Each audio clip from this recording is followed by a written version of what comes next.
Last কয়েকদিনের ভিডিওতে একটা কমেন্ট কিন্তু প্রায় কমনই থাকে যে আমি বড় কোয়েশ্চেনগুলো কিভাবে মুখস্থ করি। তোমরা কিন্তু অনেক পড়ার পরও বড় কোয়েশ্চেন, বিশেষ করে 10 নম্বরের কোয়েশ্চেনগুলো মনে রাখতে পারছো না। তো প্রতিটা ভিডিওতে একই কমেন্ট যেহেতু পাচ্ছি, তো ভাবলাম একটা ভিডিও করা যাক, তাহলে হয়তো অনেকেরই হেল্প হতে পারে। সো হাই এভরিওয়ান, আমি Koel, welcome back to my another video. Title thumbnail দেখে নিশ্চয়ই বুঝতে পেরেছো আজকের ভিডিওটা কিন্তু একটু হেল্পফুল হতে চলেছে, বিশেষ করে যাদের বড় কোয়েশ্চেন কিছুতেই মনে থাকে না। আমার ক্ষেত্রে কিন্তু ব্যাপারটা একটু উল্টো হয়, আমার কিন্তু বড় কোয়েশ্চেনগুলো বেশি মনে থাকে, তার তুলনায় শর্ট কোয়েশ্চেনগুলো বারবার পড়তে হয়, নাহলে অনেক সময় গুলিয়ে যায়। আসলে বড় কোয়েশ্চেন না, অনেক সময় আমি দেখেছি পড়ার আগে অনেকে ভয় পেয়ে যায় যে এত বড় কোয়েশ্চেনটা আমার পক্ষে কোনো মতেই করা সম্ভবই না। এই জিনিসটা যদি থাকে তাহলে কিন্তু কোনো মতেই আর সেটা মনে থাকবে না। আর বড় কোয়েশ্চেন না অনেকটা যদি রিলেট করে করে পড়ো তাহলে কিন্তু বেশি মনে থাকে। শুধু যদি নর্মাল তুমি রিডিং পড়তেই থাকো 10 বার 12 বার পড়লেও সেই জিনিসটা থাকবে না, কিন্তু পড়ার সাথে সাথে রিলেট করে করে পড়ো। যেমন একটা উদাহরণ দিই, ধরো তুমি ভূগোলের কিছু নোটস মুখস্থ করছো, সেখানে ধরো মাটি রিলেটেড কিছু আছে, সেই জিনিসটা যখন পড়ছো মাথার মধ্যে সেই জিনিসটাকে কল্পনা করো। বা ধরো এঁটেল মাটি নিয়ে পড়ছো, তোমাদের কোথাও যেখানে এঁটেল মাটি দেখেছো সেই জিনিসটার সাথে রিলেট করো যে হ্যাঁ এটা এরকম। বেশিরভাগ বড় কোয়েশ্চেন কিন্তু যেগুলো ইতিহাস, ভূগোল এগুলো আছে, অনেকটা কিন্তু রিলেট করে করে মনে রাখা যায়। তাছাড়া ইতিহাসে যে সালগুলো আছে সেটা কিন্তু একটু ট্রিকের মাধ্যমে তোমরা মনে রাখতে পারো। এগুলো কিন্তু নিজেকেই বানাতে হয়, কারণ সবসময় কিন্তু কোনো টিচার বা কোনো গাইডেন্স থেকে তোমরা এগুলো পাবে না। আমি অনেক ট্রিক্স নিজে করতাম, বিশেষ করে সাল মনে রাখার জন্য। এগুলো কিন্তু অনেকটা কাজে দিত। কিছু কিছু কোয়েশ্চেন এমনও আছে যেগুলো আমি অনেক দিন আগে পড়েছি, কিন্তু সেই ট্রিকের মাধ্যমে পড়েছিলাম বলে মনে আছে। আর যখনই কোনো বড় কোয়েশ্চেন পড়বে, একটা একটা খাতা মানে খাতা না, একটা পেন বা পেন্সিল নিয়ে বসবে, আর আমি যেভাবে মার্ক করছি সেইভাবে ইম্পর্ট্যান্ট জায়গাগুলো মার্ক করে রাখবে। এখানে যেমন হরপ্পা সভ্যতা নিয়ে পড়ছিলাম, তো যেগুলো তথ্য আছে সেই তথ্যগুলোকে কিন্তু ভালো করে মার্ক করে রাখি। সেগুলো যদি মনে রাখতে পারি, বাকি যে বডিটা সেটা কিন্তু নিজেরাই কোনো রকমে বানিয়ে করে ফেলতে পারবো। এভাবে কিন্তু 2-3 বার রিলেট করে করে পড়ার পর পুরোটা একভাবে মুখস্থ করতে পারি না, পার্ট পার্ট করে ফেলি। ধরো 2 পাতার কোনো কোয়েশ্চেন আছে, সেটা 4টা পার্টে ভাগ করো, একটু একটু করে পড়ো, সে একবার পড়ার পর আবার প্রথম থেকে গিয়ে পড়ো কতটা মনে আছে। এভাবেই কিন্তু বড় কোয়েশ্চেনগুলো মুখস্থ বা মনে রাখতে পারবে। তার সাথে বড় যেটা হচ্ছে, ধরো আজকে কোনো মুখস্থ করলে তার 2 দিন পর বা তার পরের দিনই সেটা না দেখে লেখো। যখনই লিখবে তখন কিন্তু বুঝতে পারবে যে কোথায় ভুলে যাচ্ছ। আর যেটা বই থেকে পড়লে বা কোনো খাতা থেকে পড়লে সেম সেটাই লিখতে হবে সেটা কিন্তু না। লেখার সময় কিন্তু যখন দেখবে তোমার তথ্য মনে আছে, ভাষাটা কিন্তু অনেক সময় নিজের মতো করে সাজিয়ে ফেলতে পারবে।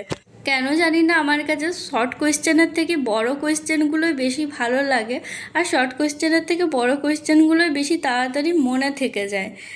বিশেষ করে আমি অনেকটা রিলেট করে করে পড়ি বা পড়ার মাঝে অনেক ট্রিক্স অ্যাপ্লাই করি, তো সেজন্যই হয়তো একটু তাড়াতাড়ি মনে থাকে।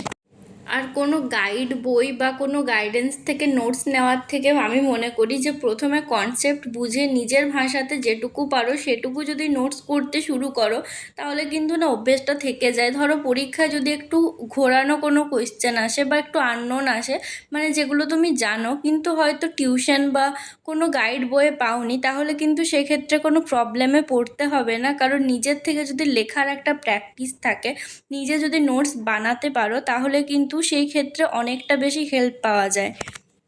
আর পড়ার সময় কিন্তু মনে মনে পড়ার থেকে জোরে জোরে যদি পড়ো তাহলে কিন্তু বেশি তাড়াতাড়ি জিনিসটা মনে থেকে যায়। আর পড়ার সময় যদি আমরা আমাদের ইন্দ্রিয়গুলোকে সক্রিয় রাখি তাহলে সেটা কিন্তু খুব ভালো কাজে দেয়। হ্যাঁ, সব ইন্দ্রিয়গুলোকেই পড়ার সময় কাজে লাগানো যায় না, কিন্তু ধরো তুমি যদি জোরে জোরে পড়ো তাহলে কানে তুমি সেটা শুনছো, মুখে কথা বলছো, আর যদি রিলেট করতে পারো সে একটা পরিষ্কার চিত্র তোমার সামনে চলে আসছে। অনেক কিছুর মাধ্যমে কিন্তু অতটাও বেশি কঠিন হয় না যতটা মনে হয় যে না পারবো না এটার থেকে। তো যাই হোক, কথা বলতে বলতে আমার পড়া পুরো কমপ্লিট। পড়াটা শুরু করেছিলাম আজকে 3টার সময়, আর যে টপিকটা পড়েছি এটা আমি আগের দিন অন্য বই থেকে পড়েছিলাম, আজকে আর একটা অন্য বই থেকে পড়লাম। এরপর পরের দিন না দেখে লিখবো কতগুলো মনে আছে। 2-3টা বই থেকে বা 2-3টা নোটস যদি পড়ি তাহলে অনেক সময় সেটা রিভিশনের মতনও হয়ে যায়। আর যদিও আমার দুটো বই নতুন ছিল না, একটা ক্লাস 12-এর বই যেটা আমার আছে, তো একটা সেখান থেকে পড়লাম। তারপর দেখছি এই ওয়ার্ড্রবের এখানটা প্রচণ্ড অগোছালো হয়ে আছে, যেটা প্রায়ই আমার হয়ে থাকে, প্রায় বলবো না, বলা চলে প্রতিদিনই। তো এটাকে একটু তাড়াতাড়ি করে ঠিক করে নিলাম। ঘরটা অগোছালো লাগলে না একদম দেখতে ভালো লাগে না। তো তা করতে করতে প্রায় 5:30 বেজে গেছিলো। আজকে অনেক দিন পর আবার চা খেলাম, মাঝে একদমই ছেড়ে দিয়েছিলাম, খেলেও লিকার চা খেতাম, দুধ চা না। তো তারপর আর কিছু ভিডিও তোলা হয়নি, যে বিকেলবেলাতে লাস্ট তুলেছিলাম।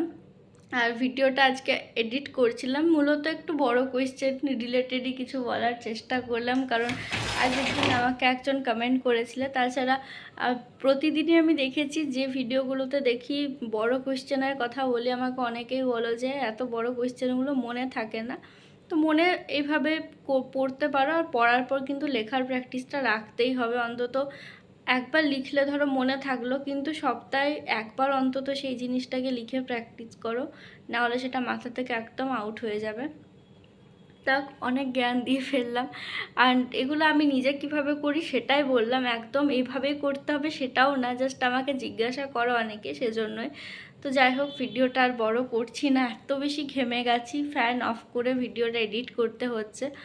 আর আষাঢ় মাসে এত বৃষ্টি, কিন্তু শ্রাবণ মাসে একদম গরমে পুরো গ্রীষ্মকালের মতো গরম। তো যাই হোক, আর বকর বকর করছি না, এবার ঘুমাবো। গুড নাইট, সবাই খুব ভালো থেকো।